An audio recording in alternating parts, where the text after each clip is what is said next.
Greetings from Maha MTB. I am Chandrasekhar Nene. I study international geopolitics. Along with me is Yogesh Kumar, who is the videographer.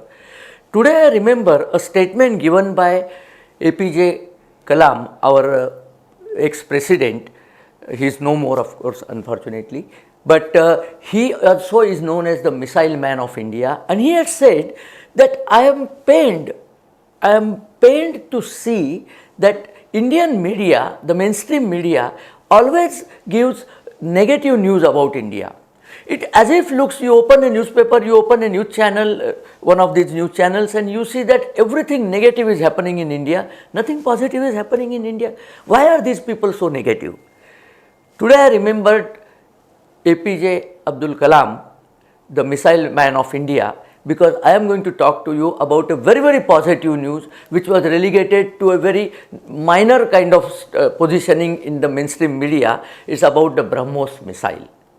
Along with missile man of India, when he inspired the people of India, inspired the technologists of India, new generation of technologists came into being. We also have a missile woman. Her name is Tacey Thomas. She is the one who was engaged into Agni 4 missile development program. So India is into missile development in a big way. And one of the biggest successes of Indian missile manufacturing technology and industry is the BrahMos missile. BrahMos, by the name of it, it sounds Sanskrit, isn't it? It is Sanskrit actually. It is a missile developed jointly along with Russia. Russia is called Rasha in Russians, so I will mention it as Rasha. So Vladimir Putin's Russia and our government jointly developed this missile. This name is actually BRAHM, stands for Brahmaputra River.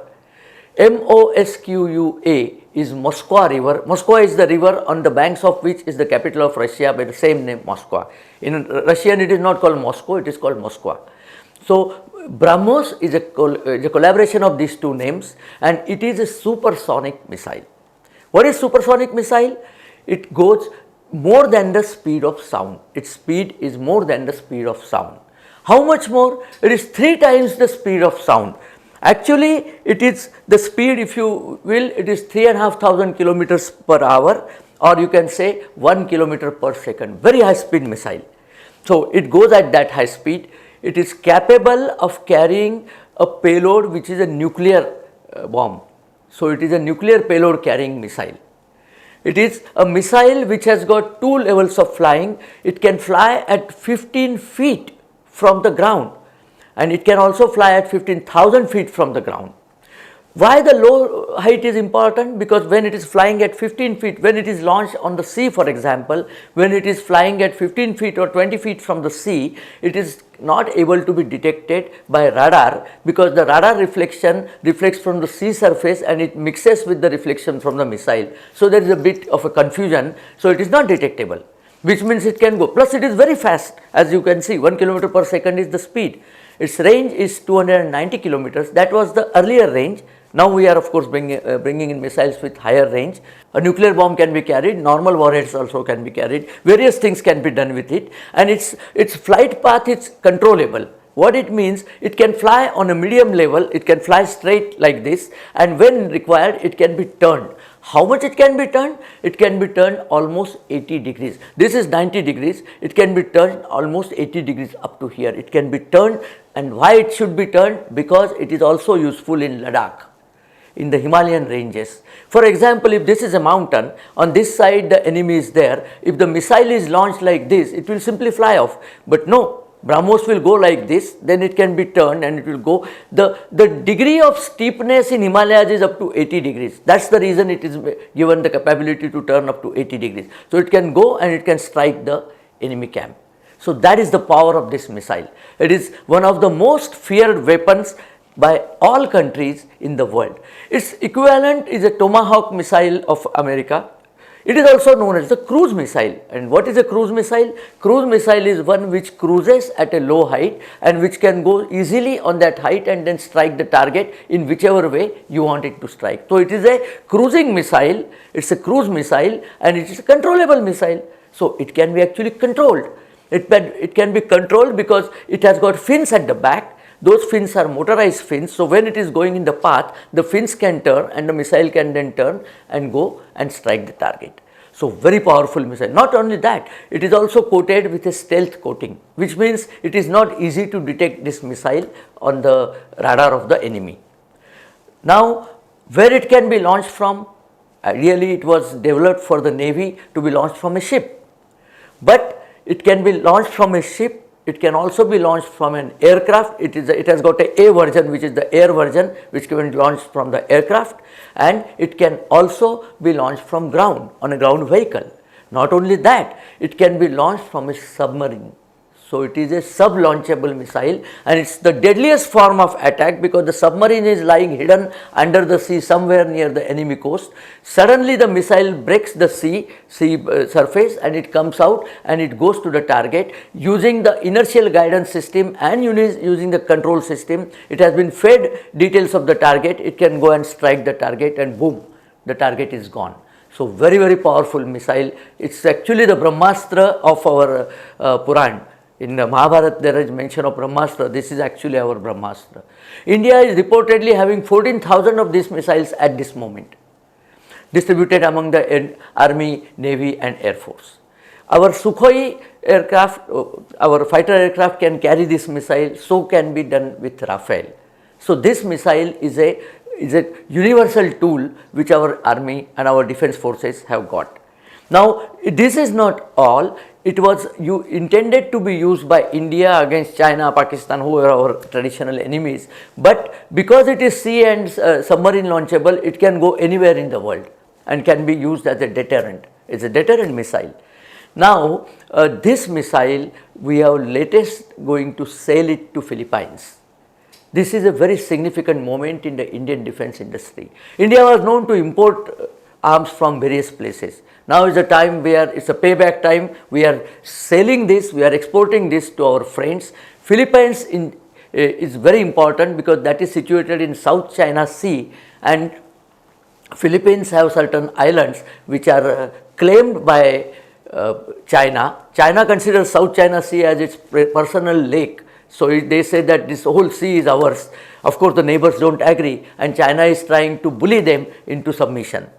So, against that, Philippines President Rodrigo Duterte, who has only 6 months to go before he perhaps gets re-elected, he has decided to arm his country Philippines with modern weapons, and one of the mainstay of his defense is this BrahMos missile.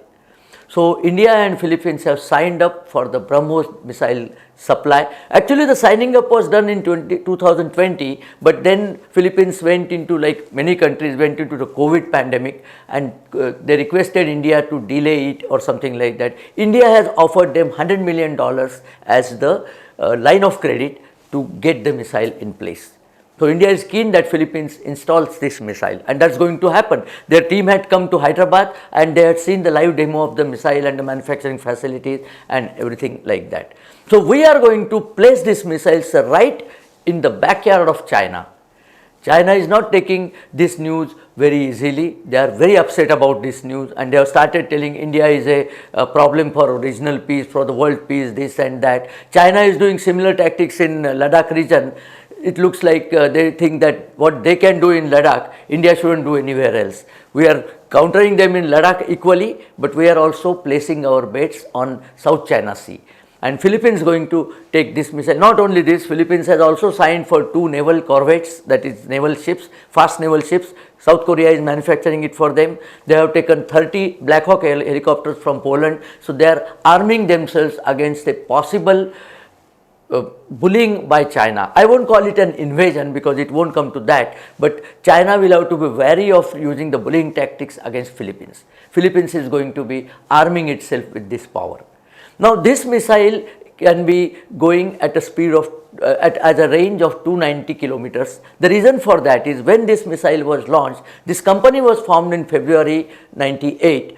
2001 they gave the first prototype of missile to Indian Army. 2006 the missile was inducted into Indian Army, and now of course to Air Force and Navy, they have all got this missile. Now, when this was happening, India was getting itself ready to export this technology. not the technology, the product I mean, to export this missile. Today at this moment there are 6 countries which are lined up to get this missile from us. Apart from Philippines, which is in South China Sea, there is country like Malaysia, Indonesia, maybe Japan at some point, and most importantly Vietnam. Vietnam also has a land border with China. So has Malaysia, but Vietnam has a land border with China, in which Vietnam has defeated Chinese army in 1979. That's the last battle fought by Chinese army, in which they were soundly defeated by Vietnam. So Vietnam is a country, it knows what it is talking about when it stands up to aggression. They are the next in line to get this missile. So we are arming all these neighbors of China, so that China also realizes they don't have a clear run of their area in South China Sea. Now this is the power of this missile, and India is expecting to export many more such missiles.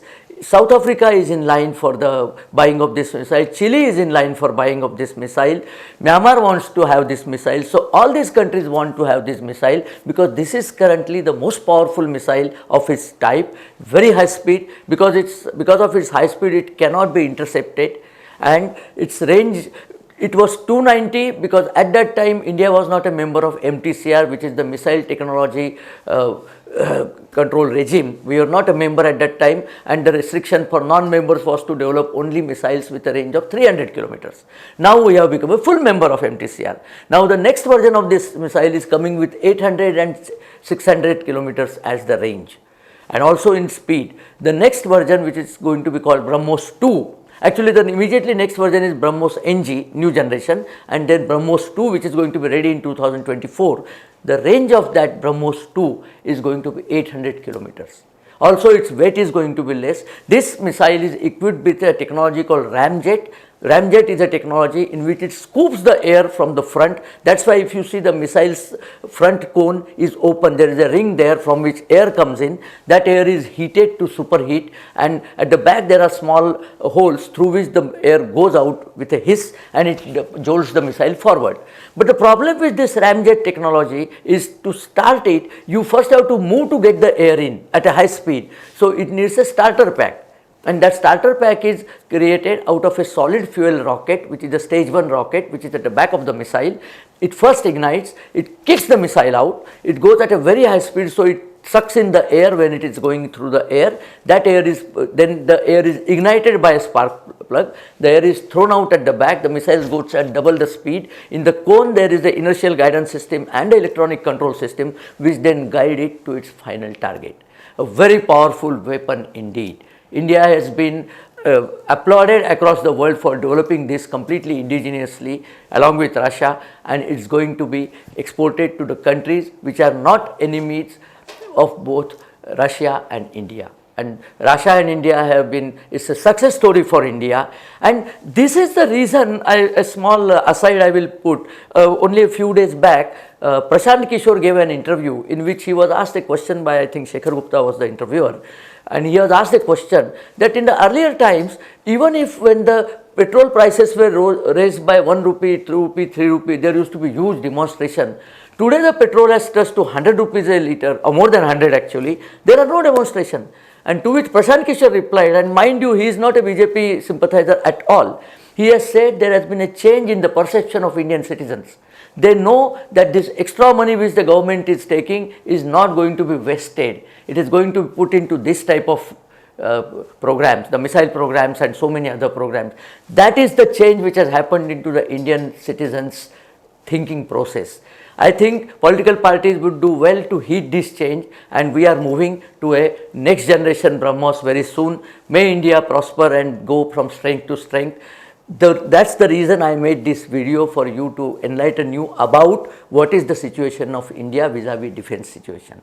If you like this video, please share it with your friends and relations. Please subscribe to our channel. If you have not pressed the bell icon, please press the icon so that our new videos will intimate you as soon as they are made. And please send your comments, because they encourage us to make more such videos. Thank you very much for watching.